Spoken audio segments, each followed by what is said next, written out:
Today we are gonna talk about the basic neutral palette, the best of them all, the Viseart Neutral Matte 01 palette. I've seen around videos of people that got in PR the new edition with the patented new packaging that is, I think, cardboard by Viseart, and is a special edition to celebrate 25 years of the presence of Viseart in Europe. They started from France, although since I think 2018, they switched to US manufacturing. And as you can see, mine, it says made in US, you see. This is my second one. I've been buying Viseart since 2015. At that time, the palettes were made in France. I remember Anastasia, that is the CEO, the founder of the brand. I think it's still the creative director. She mentioned that they started with old Dior pressing machines, let's say, to press their eyeshadows. These Viseart eyeshadows are catered towards the pros, so makeup artists, and especially for videos or stage in general. And I have to say, they do perform very well. Let me see here. I don't have a list of ingredients, but they have an outstanding 36-month shelf life. And the reason is that they have a simpler list of ingredients. They are talc based, but they do not have silicones or mineral oils or other things that usually make the eyeshadows buttery. I wouldn't describe these eyeshadows as buttery. So this is, I have to say, this is my second palette that I purchased in this Slim Pro, I think it's called, packaging. I finished the first one, especially the first row was totally empty. It was not magnetic at that time. It was the first edition made in France. And then I got this one as a new one. Actually, I had a project of making my perfect neutral palette. And my perfect neutral palette is not this one, is a palette that I would do customly for myself. So that palette does not exist, but this is quite close. And as you can see, I made a switch. Since this Slim Pro packaging is totally magnetic, I made a switch. Here there was a plain black, but since I don't use black, but instead I use the dark brown, I prefer looks with dark brown, then I replaced the black with this taupe. And this taupe is still from Viseart, is from the Grand Pro 1X palette. Why is here? Because as you can see, is a color that is lacking here. So if I can find, let's say, a disadvantage for a simple consumer as I am of this palette, is the lacking of taupes. But we are going to that point in a moment. So imagine there's a plain black here, and let's go further with the description of this palette. I was talking about the formula. I think that since they switched to US, they lost a bit of finesse in the quality of the eyeshadows. It's my personal opinion, but still, these by Viseart are among my favorite mattes. With time, I come to the conclusion that, yeah, these are my favorite overall, because I don't need primer with these, and even more, without primer, I think they even perform better, because they blend themselves. If I use primer, so a sticky base, even the Viseart one that I own, yeah, the result is not as seamless as I would achieve without a primer. So I prefer to use these Viseart eyeshadows without primer. They are more on the dry side, and in my video, in collaboration with Mariam, when I classify all my eyeshadows, I explain better this side, so I would recommend that video if you want an overview of all the eyeshadows.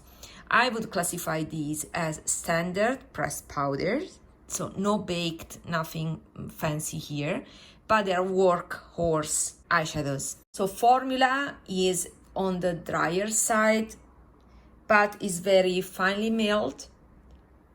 Not the finest, I mean, I still think that I prefer the feeling of Japanese mattes or baked gelée mattes, but still, these, when I want something that performs, when I want something reliable, then I go for Viseart.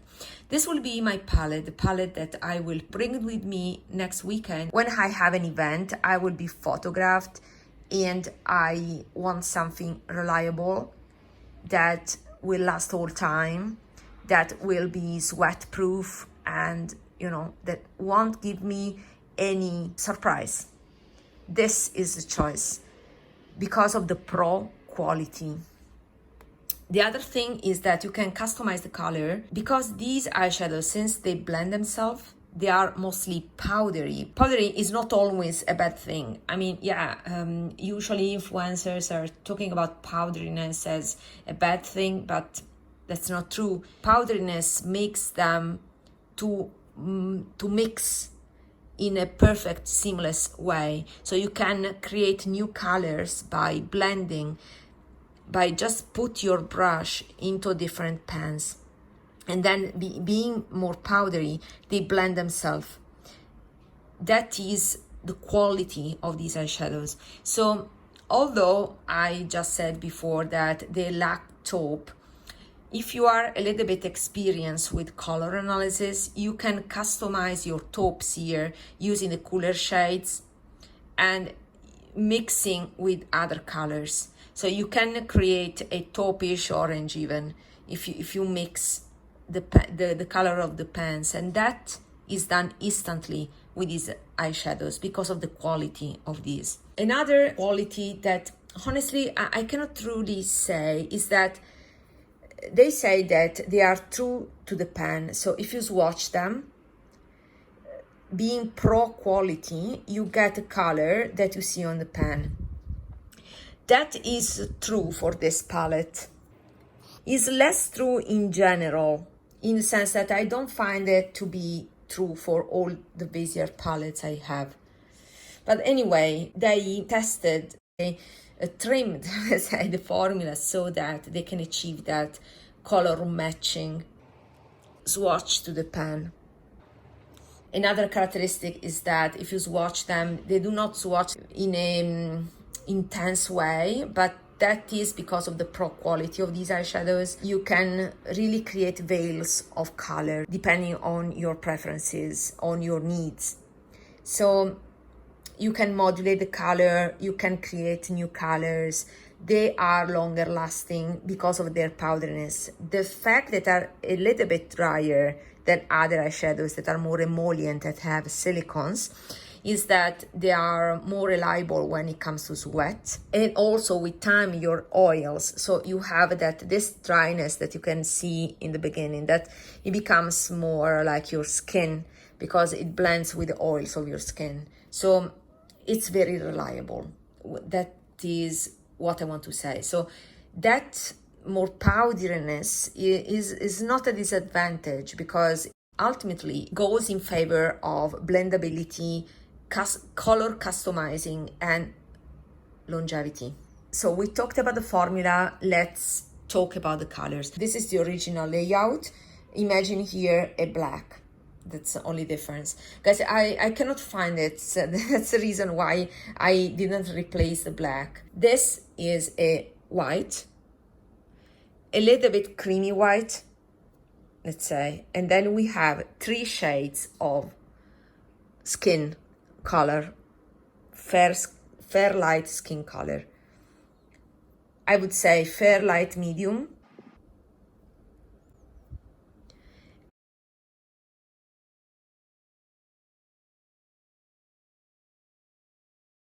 when I purchased this palette the first time, nobody was caring about this first row, but I strongly believe that this first row is my favorite of the palette and makes the palette, and this is the reason.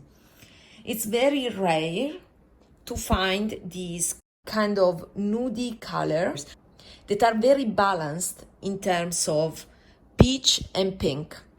These are perfect in terms of that equilibrium between peach and pink.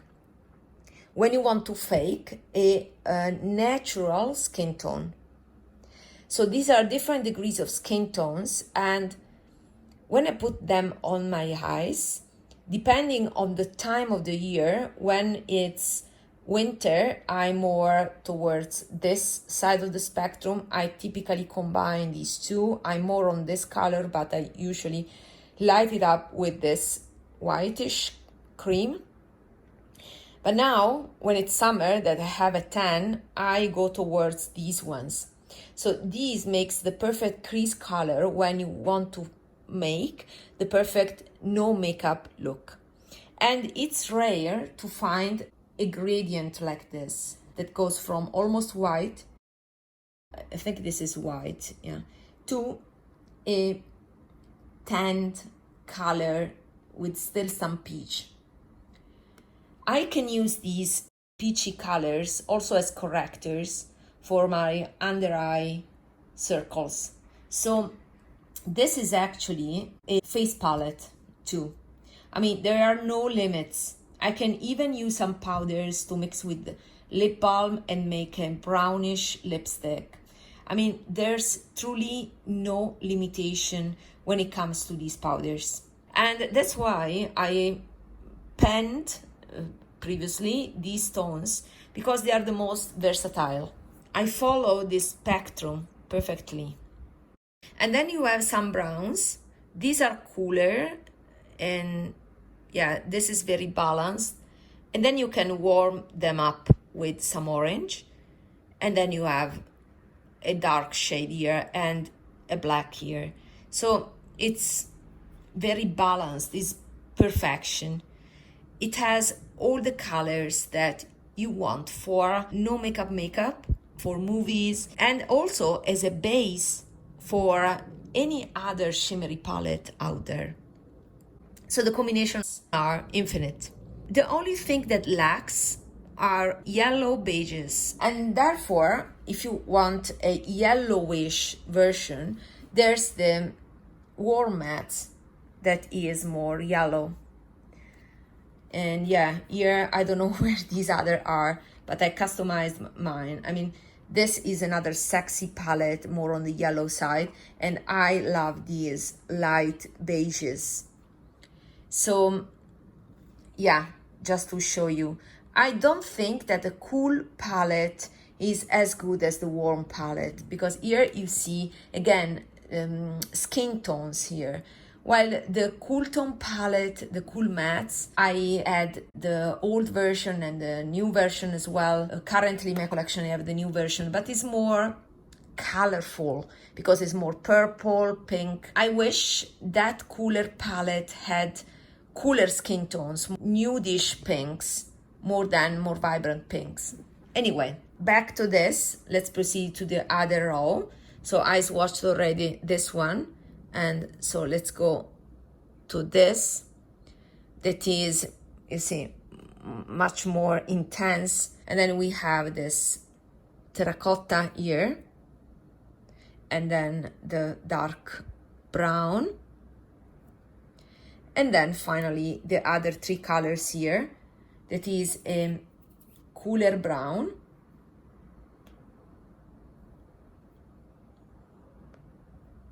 you see here that is cooler and more intense compared to this. So these two are my perfect cool tone browns, and are respectively this one and this one. These I don't use, honestly, because they are too warm for me, but they make sense in a palette that is made for makeup artists. So you have all the skin tones here. Talking about tones, the undertones, cooler, warmer, not intensity, and then the two cooler tones, this one and this one, more on the bluish side. These two again are too cool toned for me as well, but they may be good for, you know, brows or very 80s looks, or as adjuster. That is the way I'm using it. This one, yeah, is a taupe that is light, And it's something that was missing here. Yeah, maybe you can say is closer to this one, although they look very different on the pants, this one and this one. But this one, it has some more mauve compared to this one. But indeed, they're quite close, so they are quite redundant here. But on the pen, they look different. That's why I'm saying that I think that not always there's that correspondence, they say, among pen and swatches. But these are, by the way, the swatches starting from the white till the charcoal here, and then there's a black that is missing here because I replaced it with this color.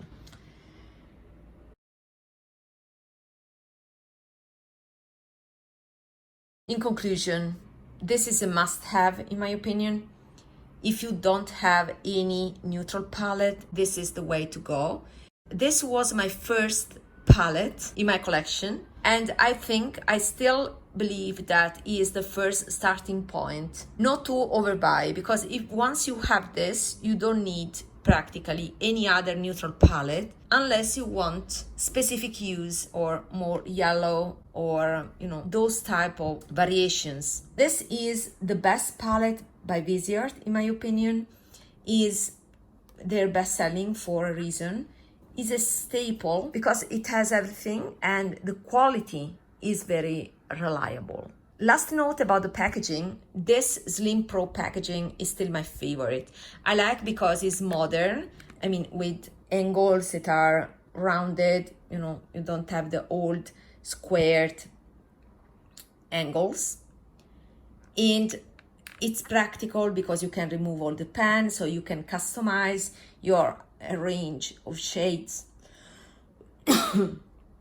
For example, for the event that I have next weekend, I'm packing today because I'm going there. I will remove these two that are the two warmer eyeshadows, and I will put some beiges like this one that I love, and one of these two. These are my favorites. So I will make a more customized palette to match better my clothes, my outfit. All in all, it's a must-have. This is still my favorite packaging. I like the clear lid where you can see what you've done. You can see which palette is, straight to the content with no fancy thing. Practical, slim. I hope that it will still produce the palette in this packaging because it's my favorite so far. Not only for this Viseart palette, you can pile up without problems. You see, it's perfect. It was perfect. So I hope they won't change it permanently and they will still produce these palettes with this Slim Pro packaging because it's fantastic. The folding packaging that they use and they have patented, yeah, it's sustainable, it's cardboard, but it's not my favorite is still this one. That is the truth. One con, I have to say one con. There's only one risk. If you want to make kind of use this as a liner, I think you need a little bit of water, a little bit of a medium to make the color to stick to the point.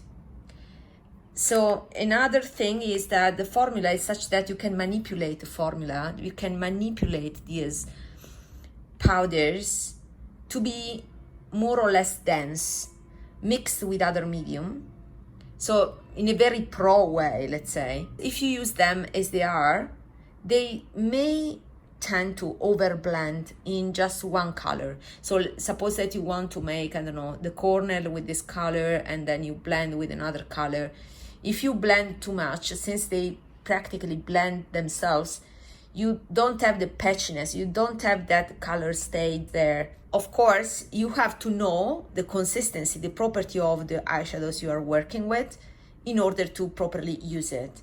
So I'm not saying it's a con, it's just that for a usual consumer, maybe it may be a con. I also had some problems when I wanted to make a more distinct look with different colors and they blend into one.